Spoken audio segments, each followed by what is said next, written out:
How does WHO track the variants of SARS-CoV-2, the virus that causes COVID-19? What are the challenges on the ground to tracking these variants? And how many variants are we tracking at this time? Hello and welcome to Science in 5. I'm Vismita Gupta-Smith. We are talking to Dr. Maria Van Kerkhove today. Welcome, Maria. Let's start, Maria, with how does WHO track the variants of SARS-CoV-2? It all starts with surveillance, making sure that we have really strong surveillance and testing around the world so we know where the virus is circulating, we know where it is spreading most intensively, and that testing needs to be supported by sequencing. Sequencing has expanded dramatically over the last couple of years, and this really helps us to track how the virus is changing.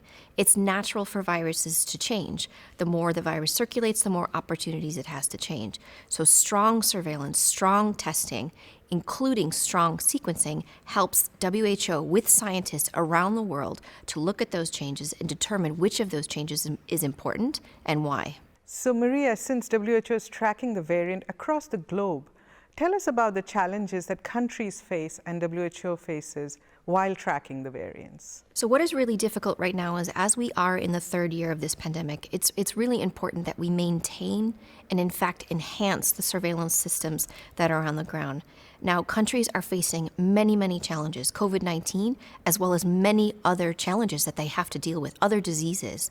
And so keeping up with surveillance, keeping up with testing, and making sure that we have good tracking of this virus in at-risk populations, people who are over the age of 60, people with underlying condition, immunocompromised patients, to ensure that we are really understanding how the virus is spreading, where the virus is spreading, is really critical.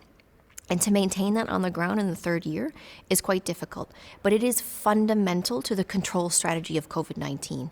Not only do we need to improve vaccine access, as you hear us talk about a lot, we also need to maintain public health services like surveillance and testing and sequencing. And this is critical for us to be able to determine how this virus is changing, and importantly, what that means for us in terms of our countermeasures, looking at public health and social measures, looking at the use of antivirals, and looking at different therapeutics, as well as ensuring that the COVID-19 vaccines remain effective. And I just want to highlight that the COVID-19 vaccines remain incredibly effective at preventing severe disease and death, including against the latest variant of concern, Omicron. So let's come now, Maria, to the variants that WHO is currently tracking. WHO is working with surveillance officers, public health officers, experts around the world to track this virus.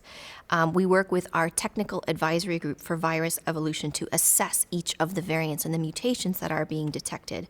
There are 5 variants of concern that WHO has classified as variants of concern at a global level. The latest is Omicron. And in fact, we are following several sublineages of Omicron.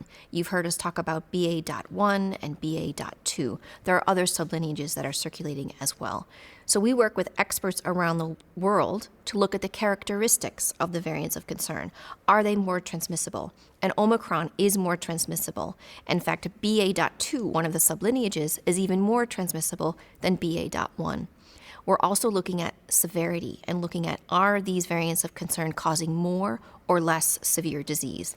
Now, we do know that Omicron is less severe compared to Delta, the other variant of concern that was circulating, but Omicron has now replaced Delta worldwide, and it is not BA.2 is not more severe than BA.1, as I mentioned. But we're also looking at antivirals, we're looking at vaccines, and again, our vaccines remain incredibly effective at preventing severe disease and death, including against both of the sublineages of BA.1 and BA.2. Thank you, Maria. That was Science in 5 today. Until next time then, stay safe, stay healthy,